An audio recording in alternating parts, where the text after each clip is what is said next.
I have taken clauses and complex sentences chapter 5 for you. तो सबसे पहले clause होता क्या है? क्लॉज एक ग्रुप ऑफ वर्ड्स है जिसमें अपना सब्जेक्ट और उसका एक फिनिट वर्ब होता है। और कम्प्लेक्स सेंटेंस को समझने के लिए हम पहले कम्प्लेक्स वर्ड को समझें। कम्प्लेक्स मीन्स होता है उलझा हुआ, यानी एक से ज़्यादा। आप देखे होंगे जहाँ पर कई सारी दुकानें होती हैं, उसको हम लिखते हैं ABC कम्प्लेक्स। कोई दुकान का नाम देते हैं कम्प्लेक्स बोल के, मतलब एक से ज़्यादा। तो जब एक से ज़्यादा सेंटेंस हो, सिंपल सेंटेंस आप पढ़े हो पहले भी, आई गो, राम ईट्स, तो जब 2-3 सेंटेंसेस साथ में आ जाएंगे तो क्या हो जाएंगे? कम्प्लेक्स। तो क्लॉजेज एंड कम्प्लेक्स सेंटेंसेस को आज हम समझने जा रहे हैं। And this is very good setup of book, your practice book, you will understand it very easily. Okay, so don't worry and have patience and go through line by line with my understanding. Worksheet number 1, look at the following sentence. एक यहाँ पे वाक्य लिया है friend आपके लिए। देखो, the girl who is wearing a black dress is my neighbor. तो एक लड़की है जो ब्लैक ड्रेस पहनी है, वो मेरी बगलगीर है। तो आप इसको ऐसे भी समझ सकते हैं कि the girl is my neighbour, देखो नीचे बता भी दिया गया है, और who is wearing A black dress. तो यहाँ पे 2 क्लॉज हैं, जो 2 पॉइंट रेड आप देख रहे हो वो 2 क्लॉज हैं, और दोनों मिलके एक सेंटेंस बना है। रिमेंबर बैक बॉक्स में भी देख लो, उसी बात को देखो। पहले आपको एग्जाम्पल दे दिया गया, तब आपको रूल्स दिया गया है। पहले के ग्रामर में क्या होता था कि आपको रूल्स पहले मिलता था जो ठीक से समझ में नहीं आता था, फिर एग्जाम्पल्स मिलते थे। तो देखो कितना अच्छा सेटअप चेंज यहाँ पे करके आपको बताया गया है, और आप आसानी से इसको समझेंगे। A clause is a group of words that has one subject and one finite verb of its own. So let's examine the above example again. The girl क्या हो गया? सब्जेक्ट, is finite verb हो गया, और finite verb का मतलब होता है फ्रेंड वो वर्ब जो चेंज हो। इज वाज में चेंज हो सकता है तो फिनिट हो गया। इनफिनिट या नॉन फिनिट क्या होगा? चेंज नहीं होता। Non means no, in means no. My neighbour, no doubt. आगे बढ़ते हैं पॉइंट नंबर 2 में। Who is wearing a black dress, तो फिनिट वर्ब हो गया। इज़ वेयरिंग, वाज वेयरिंग में चेंज हो सकता है, इसलिए इसको फिनिट वर्ब बोलेंगे। और who is wearing a black dress, तो सब्जेक्ट और फिनिट वर्ब है, इसलिए क्या है? क्लॉज है। सब्जेक्ट और फिनिट वर्ब है, इसलिए क्या है? क्लॉज है। दोनों क्लॉजेस मिलके क्या बन गया? एक सेंटेंस। तो आप समझ गए होंगे क्लॉज होता क्या है। Let us take another example. As I was driving I saw a car following me. Picture में भी आप देख लो। This sentence can be divided into 2 groups of words in the following way. आप भी इसको अब कर सकते हो ऊपर वाले के आधार पे। तो पहला है as I was driving, means while I was driving, जब मैं ड्राइव कर रहा था। तो आई यहाँ पे क्या बोल्ड करके बताया गया आपको कि सब्जेक्ट है। वाज ड्राइविंग फिनिट वर्ब है, क्योंकि विल बी ड्राइविंग में चेंज भी हो सकता है। I saw a car following me, और I saw a car following me, 1 clause. I was driving, 1 clause, यानी ये 2 क्लॉजेज मिलके क्या बन गए? एक सेंटेंस बन गए। चलो आगे देखते हैं। Therefore, the sentence has 2 clauses. However, it can be noted that one clause makes a complete sense by itself, whereas the second clause adds more meaning to the first clause. अब हम यहाँ पे एक और चीज़ को गौर कर रहे हैं। यहाँ अगर आप मेरी बात को गौर से सुनेंगे तो एक नई बात आप सीखने जा रहे हैं। वो हो जाएगा कि मेन क्लॉज और उस पर डिपेंडेंट क्लॉज यानी सबऑर्डिनेट क्लॉज कैसे ऐड होते हैं मेन क्लॉज में। यानी मेन क्लॉज MC, और प्रिंसिपल क्लॉज भी उसको बोलते हैं PC, और सबऑर्डिनेट क्लॉज। इसके बाद जब हम आगे बढ़ रहे हैं तो हम इस ओर बढ़ रहे हैं कि हम principal clause and subordinate clause सीखने जा रहे हैं। तो सबऑर्डिनेट क्या होता है? जैसे मान लो हमारे यहाँ प्रिंसिपल सर हैं और हम लोग उनके सबऑर्डिनेट्स हो गए, उनके लिए काम कर रहे हैं, वो हमारे बॉस हो गए। तो पहली बात जो मेन बात है, आई सॉ ए कार, ये कंप्लीट सेंस बनाता है। As I was driving I saw a car as I was driving, तो ये क्या कर रहा है कि मीनिंग को और बढ़ा रहा है। चलो इसको समझते हैं। Therefore the sentence, I am reading this letters written in red. Therefore, the sentence has 2 clauses. However, it can be noted that one clause makes a complete sense by itself, whereas the second clause adds more meaning to the first clause. It does not make complete sense by itself. यहाँ मैं एक बात और बताता चलूँ कि आपका main clause sentence में पीछे भी हो सकता है और आगे भी हो सकता है, बीच में भी हो सकता है। कभी ये ना सोचें कि मेन क्लॉज या प्रिंसिपल क्लॉज सेंटेंस के बिल्कुल आगे ही होगा।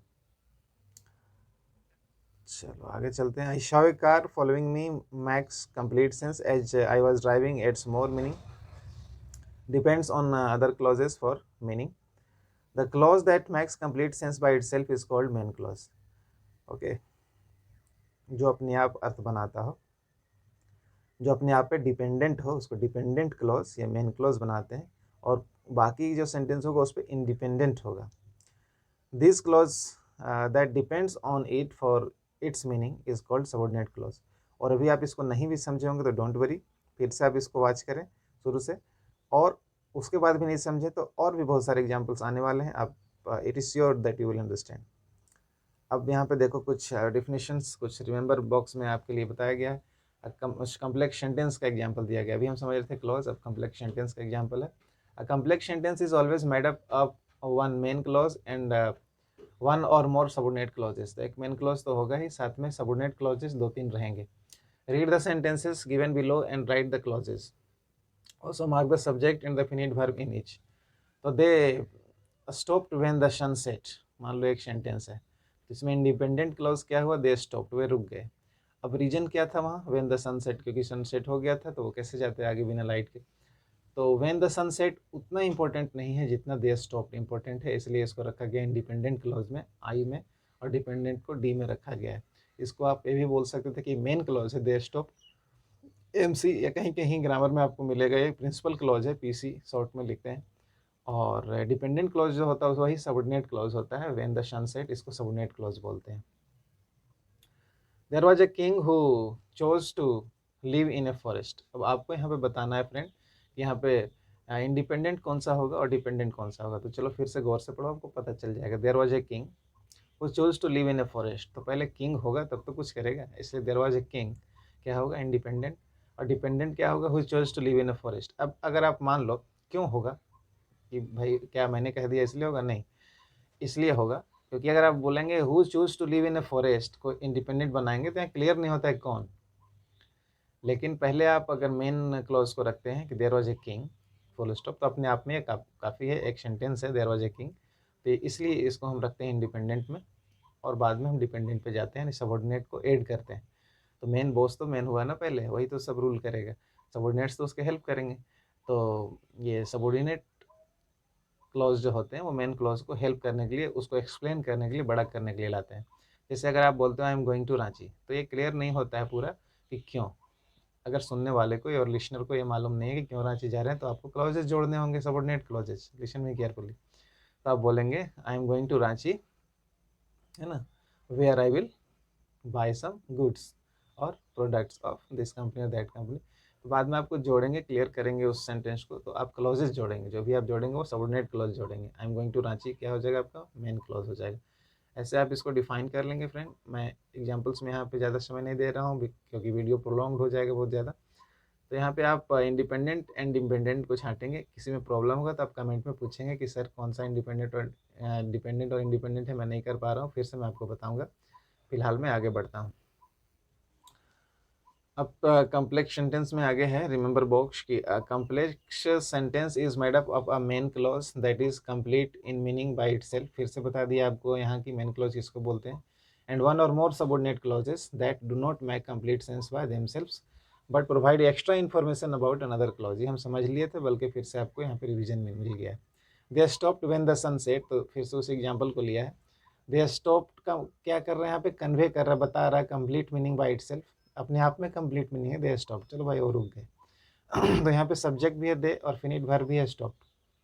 फिनिट वर्ब क्यों बोलते हैं इसको, फिर से मैं बता दूं, क्योंकि ये चेंज हो सकता है, चेंजेबल है।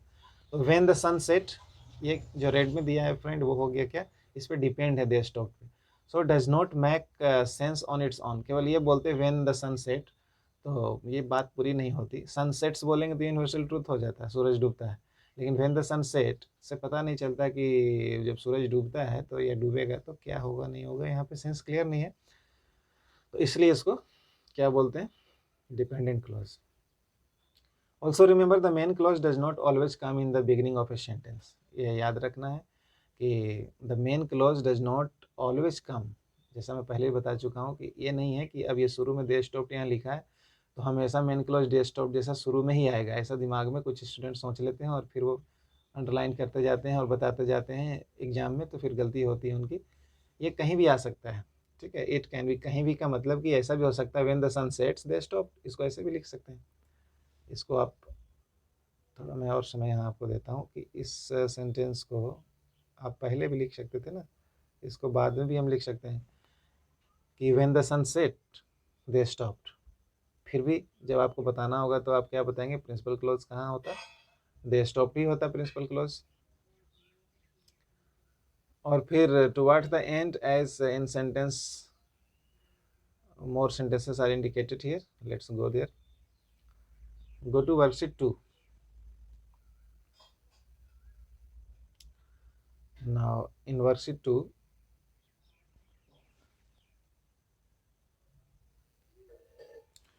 read the following. Dr. Bernard is a man. He performed the first heart transplant surgery. Point number 1 is Dr. Bernard is a man and who is a connector here, linker here. तो who से जो भी आ रहा है ये क्या हो गया, subordinate. Who performed the first heart transplant surgery. जब आप बोलते हैं doctor Bernard is a man, ये काफ़ी अपने आप में एक सेंटेंस, लेकिन इनको आप एक्सप्लेन करना चाहते हैं कौन से व्यक्ति हैं, तो आप उसको सबॉर्डिनेट ऐड करते हैं. Who perform the first heart transplant surgery. The best host is a hotel. एक होटल है जिसका नाम है the best host. It serves Indian food. अब साथ में लिखेंगे दोनों को मिला के तो कम्प्लेक्स सेंटेंस क्या बन रहा है, the best host is the hotel which serves Italian food. Point number B, combine the following sentences using who, that. One example has been given for you. A man has been given death sentence. He had assassinated a minister. किसी आदमी ने किसी minister का assassinate यानी कि murder किया था, तो a man has been given death sentence, उसको death sentence मिला है. तो यहाँ पे कैसे लिखा गया, the man who had assassinated a minister has been given death sentence. इसको हम कैसे मिलाएं, कनेक्ट किए. यहाँ पे हु का अर्थ हो गया जो या जिसने. इस तरह से 2 नंबर को आप बनाएंगे. Cricketer has been banned from playing. He had fixed a match. तो आप कैसे बनाएंगे, cricketer who had fixed a match had been banned. तो इसको आप मिलाएंगे, कुछ शब्दों को आप हटा सकते हैं, उसके लिए कोई प्रॉब्लम नहीं है. ऐसा नहीं है कि इसको केवल आपको जितने भी WHO कनेक्टर से रिलेटिव उससे आपको जोड़ना है और उसमें आपको कुछ घटा बढ़ा नहीं सकते हैं. केवल मीनिंग वही होना चाहिए कि cricketer has been banned from playing. He had fixed a match. इसको आप बना के एक सेंटेंस बनाएंगे और फिर आगे बढ़ेंगे. Social activist has got an award. He works for spreading literacy. Social activist who works यहाँ पे ही की जगह पे हु ले रहे हैं, जो जिन्होंने. Who works for spreading literacy got an award. ऐसे करके आप एक सेंटेंस बना लेंगे. तो मैं आगे बढ़ता हूँ, आपके सेंटेंसेस आप ये सब बना लें. जहाँ प्रॉब्लम हो मुझे पूछें. फिर रिमेंबर बॉक्स में है कि connectors who, which and that are used in different ways. तो आप देख ही रहे हैं कि कनेक्टर्स का हु कौन के जैसा नहीं, जो के जैसा यूज़ हो रहा था. Complete the following passage by giving the blanks with which, who, whom, whose और that. ये वर्ड्स का यूज़ करते हुए आपको यहाँ पे करना है. यहाँ ये जानना चाह रहा है आपसे कि निर्जीव चीज़ों के साथ क्या लगाएंगे, सजीव के साथ क्या लगाएंगे वगैरह वगैरह. जैसे Delhi dash is which is called heart of India. ये व्यक्ति नहीं है दिल्ली, तो हम यहाँ क्या लगाएंगे, क्या हु लगाएंगे, नहीं विच लगाएंगे. ठीक है, तो ऐसे आप इसको फिल इन द ब्लैंक्स कर लेंगे. फिर हम चले वर्कशीट 4 पे. I am giving you guidelines, आप इसको करें. एंड डोंट वरी, अगर आपको कोई भी डाउट हो तो कमेंट बॉक्स में पूछें या मेरे व्हाट्सएप पे पूछें. Read the following sentences and identify the main clause that is written in short MC and the subordinate clause SC, जिसकी चर्चा मैं पहले भी कर चुका हूँ friend, in each of the sentence. तो यहाँ पे SC और MC क्या होगा हमको छांटना है. She thought that she was chef here. वो सोची कि वो यहाँ पे शेफ है. तो वो सोची, ये मेन बात है ना, सी थॉट. यहाँ देखो दैट से सी थॉट फुल स्टॉप. ये अपने आप में एक सबऑर्डिनेट एंड इन्फिनेटिव यहाँ पे वर्ब है, इसलिए हम कहेंगे कि ये क्या है कि क्लॉज है. और ये मेन बात है कि सी थॉट, उसने सोचा, पहले उसने कुछ सोचा, तब तो प्रश्न हुआ कि क्या सोचा. तो क्या सोचा को जब हम एक्सप्लेन करेंगे तो वो होगा क्या, dependent clause. That she was safe here. तो सी थॉट यहाँ पे क्या हो जाएगा, मेन क्लॉज हो जाएगा. और सी वॉज सेफ हियर ये क्या हो जाएगा, सबऑर्डिनेट क्लॉज हो जाएगा, या इसको हम प्रिंसिपल क्लॉज भी बोलते हैं.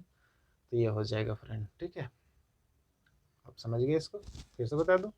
सी thought that she was safe here. यहाँ हमें क्या करना था कि मेन क्लॉज छांटना था और सबऑर्डिनेट क्लॉज छांटना था. तो सी थॉट हमने प्रिंसिपल क्लॉज या सबऑर्डिनेट क्लॉज यहाँ पे छांटा, और फिर इस यहाँ से that she was safe there, ये हो गया सबऑर्डिनेट क्लॉज. इस तरह से आप इसमें एक्सरसाइज करेंगे, इसको आप प्रैक्टिस करेंगे. Rewrite the following clues and complete the sentences using the words given in the brackets. One example has been done for you. I believe you should succeed. यहाँ पे that add करके लिखना था. I believe that you should succeed. And again you have to do with that. He will lose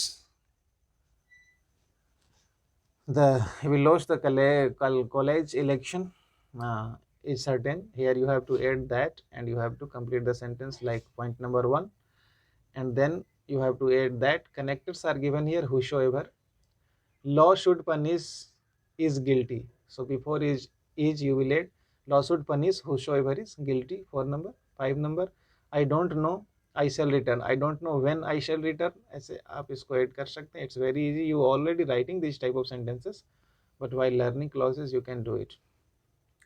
When you have come up to class 7, you know these connectors already you are using, but here you will insert carefully, and you have no option. One option is only given here, so it's easy. Worksheet 5. Identify the main clause MC and the subordinate clause SC in the sentences given below. Sumit makes friends wherever he goes. Sumit जहाँ भी जाता है दोस्त बनाता है. What will be here main clause? Sumit makes friends. That is main thing. What is main thing here? That will be Sumit makes friends, and this connector wherever he goes, this one will be subordinate clause, and this one will be main clause, right? This one will be main clause. Like that you will do. I think you have understood. Second number, he slept early so that he could make up early in the next morning. He slept early, and so is a connector. So when you find a connector, it's very easy that after connector you have subordinate clause. To find it easily, you will do this exercise. Okay. He visited the house while I was away. तो principal और subordinate आप छांट लेंगे. Complete B number, complete the following sentences by adding suitable subordinate clause. Main clause यहाँ पे दिया हुआ है फ्रेंड. देखो, put this table, इस टेबल को रखो wherever you want. ऐसे आप ऐड करके कुछ भी बना लो. Where you find blank space, जहाँ पे खाली जगह वहाँ रख दो. I shall meet you, मैं तुम्हें मिलूंगा after the meeting. तो after एक यहाँ पे कनेक्टर हो गया, और द मीटिंग यहाँ पे सबऑर्डिनेट क्लॉज आपने जोड़ दिया. जैसे आप इसको पूरा कर लेंगे. फिर वर्कशीट 6 में दिया है, read the following sentences about Kalpana Chawla, the girl who lost her life while returning to the earth after her journey into a space. Identify the main clause and the subordinate clause. तो फिर से वो है, एक example दिया हुआ है. Main clause में आपका है एक सेंटेंस है पॉइंट नंबर 1 में. It was characteristic of her, जो उसका लक्षण था, सिंबल था, that she close the letter. तो मेन क्लॉज है it was characteristic of her. अब यहाँ पे क्वेश्चन आता है कि क्या कैरेक्टरिस्टिक था, क्या क्वालिटी था. तब हम यहाँ पे सबऑर्डिनेट क्लॉज डालते हैं, that she chose the letter. अब आप सबऑर्डिनेट क्लॉज डालते हैं तो वो सेंटेंस कम्प्लेक्स बनता है. यही समझना था आपको कि कम्प्लेक्स सेंटेंस कब बनता है, जब आप सबऑर्डिनेट 1 2 3 उसमें ऐड करते जाते हैं तो वो क्या बनता है. जब एक ऐड करते हैं तो कंपाउंड सेंटेंस बन जाता है, जब एक से ज़्यादा ऐड करते हैं तो कम्प्लेक्स बन जाता है. बस यही आपको याद रखना है. और आप बोलते हो कम्प्लेक्स सेंटेंस हिंदी में भी, या जो भी लैंग्वेज आप बोलते हो, बस आपको उसको समझना है. जिसमें भी आप लंबी बातें करते हो कनेक्टर जोड़ के अथवा और तथा वगैरह से जोड़ के बड़ी बड़ी सेंटेंसेस बनाते हो, कम्प्लेक्स यूज़ करते हो. क्या आप हमेशा छोटी छोटी बात बोलते हैं, मैं जाता हूँ, मैं खाता हूँ, बस इतना ही. मैं खाता हूँ क्योंकि जैसे आप जोड़ते हैं कनेक्टर्स के साथ, वो आपका कंपाउंड एंड कम्प्लेक्स सेंटेंस बनता है. As she reached her 8th grade, we are talking about Kalpana. Kalpana first gave vent means होता है जोर देना, हवा देना. Gave vent to her resolution लेते हैं ना कि मुझे ये करना है, नेक्स्ट ईयर वो करना है. When she proclaimed that engineering was going to be her vocation. तो he is going to take a training. He is going to be an engineer. देखो ये बड़ा सा सेंटेंस है. As she reached her 8th grade. अब यहाँ as है इसलिए मेन तो नहीं होगा. Kalpana first gave vent to her resolve. देखो Kalpana first gave vent to her resolve, main बात लग रहा है ना. When she proclaimed that engineering was going to be her vacation, तो यहाँ पे कल्पना first gave vent to her resolve. यह हो जाएगा मेन क्लॉज, और बाकी फर्स्ट वाला भी और जितने भी बाद वाले हैं सब क्या हो जाएंगे, सबऑर्डिनेट क्लॉज. तो यही बात पहले कहा गया था लेसन में कि ज़रूरी नहीं हो कि मेन क्लॉज आपका सबसे पहले आएगा। जैसे यहाँ पे एज कनेक्टर के साथ आया है तो ये सबऑर्डिनेट क्लॉज है, as she reached her 8th grade, like this. ये आपको यहाँ पे बताना है मेन क्लॉज सबऑर्डिनेट क्लॉज, और जिसमें ज़्यादा सबऑर्डिनेट है वो क्या होगा, कॉम्प्लेक्स सेंटेंस होगा। आप इसको करिए, डाउट्स हो फिर से पूछ लेंगे आप। ओके, फिर do it your self task है। ये बहुत सारा आपको देखो 8 एक्सरसाइज करवाया है यहाँ पे, ताकि आप ठीक से बिल्कुल समझ जाएं। 8 एक्सरसाइजेज आर देयर। अब हम चलेंगे डू इट योर सेल्फ में। Identify and underline the main clauses in the sentences given below. If you are patient you may be able to watch a cricket chirping. If you are patient का यहाँ मतलब नहीं कि आप बीमार हो, अगर आप धैर्य रखें, अगर आप हल्ला गुल्ला ना करें, तभी तो वो जो क्रिकेट नाम के जो कीड़े हैं जो रात में आवाज़ आता है उनकी, अगर आप शांत रहेंगे, वो सोचेंगे कोई नहीं है, तभी वो बोलना शुरू करेंगे। ये यहाँ पे अर्थ है। इफ़ यू आर पेशेंट, अगर आप धैर्यवान हैं, you may be able to watch a cricket chirping, तो आप देख सकते हैं कि कैसे ये क्रिकेट झिंगुर जिसको बोलते हैं हिंदी में, तो वो कैसे बोल रहा है। लेकिन आप हल्ला गुल्ला करेंगे, धम धम करेंगे, चलेंगे, तो वो डर जाएगा और नहीं बोलेगा। If it is dark outside carry a torch, तो टॉर्च लेके जाएं। Listen carefully so that you know where to look, आप ठीक से सुने आवाज़ कहाँ से आ रही है। और while the cricket is chirping walk slowly towards him, और उसके पास धीरे धीरे जाएं। It will be a male because only a full grown male cricket can chirp, तो मेल क्रिकेट ही चर्प करते हैं। एक जानकारी भी आपको साइंस से मिल गई यहाँ पे। It will be a male. Stop when he stops chirping, और आप रुक जाएं जब वो चर्प करना, बोलना बंद कर दे। Move closer when he begins again, और नज़दीक जाएं जब वो बोलता है। After several stops you may be able to get close enough to see him, और फिर जो जल्दी आप पहुंच जाएंगे नज़दीक और देखेंगे कि वो कैसा था। Complete the following sentence using the conjunctions given in the brackets. तो ये आपका पूरा पैरा क्यों दिया है जानते हैं? ये इसलिए दिया है कि इसमें हमने क्या किया है कि ये एक ही सेंटेंस है फ्रेंड, कोमा और कंजंक्शंस की सहायता से हम इतना बड़ा लिखे हैं, और इफ से हमने शुरू किया था और हिम पे एंड किया है यहाँ पे। और जबकि आप देखें कि ये जितने भी फुल स्टॉप्स आपका आ रहा है, ठीक है, ये जितने भी फुल स्टॉप्स आ रहा है जहाँ पर मैं इंडिकेट कर रहा हूँ, इफ से हिम तक, इफ से मैंने शुरू किया और हिम से एंड किया, जिसमें बहुत कम फुल स्टॉप आए हैं। और देखो शुरू का ही जो सेंटेंस था, if you are patient, comma लिया, you may be able to watch a cricket chirping, okay, if it is dark outside carry a torch. तो बिना कनेक्टर्स के भी यहाँ पे आप देख रहे हैं कि सेंटेंसेस कोमा की सहायता से कंबाइंड हो रहे हैं। तो combine the following sentences using the conjunctions given in the bracket. लेकिन यहाँ आपको दिया गया है ब्रैकेट में कंजंक्शंस, जिससे आप जोड़ेंगे। The monsoons failed miserably, most of the states were hit by several drought. तो यहाँ पे दिया हुआ है the monsoon failed miserably, monsoon failed हो गया मिजरेबली, है ना। अब यहाँ पे आपको प्रिंसिपल क्लॉज क्या है, ये है most of the states were hit by severe drought. ये आपका मेन क्लॉज है। देखो ध्यान से इसको समझो, क्योंकि ये आप गड़बड़ करवा सकता है। अब आप ही देखो यहाँ पे क्या है कि द मानसून फेल्ड मिजरेबली, ठीक है, most of the states were hit by a severe drought. अब आपको बिकॉज लगाना है, तो पहले एक्शन होगा तब तो रिएक्शन होगा। तो पहले एक्शन क्या था, एक्शन यहाँ पे पहले रिएक्शन को आपको लिखना है। पहले रिएक्शन लिखेंगे तब तो कारण बताएंगे। रिएक्शन ये है कि most of the states were hit by severe drought.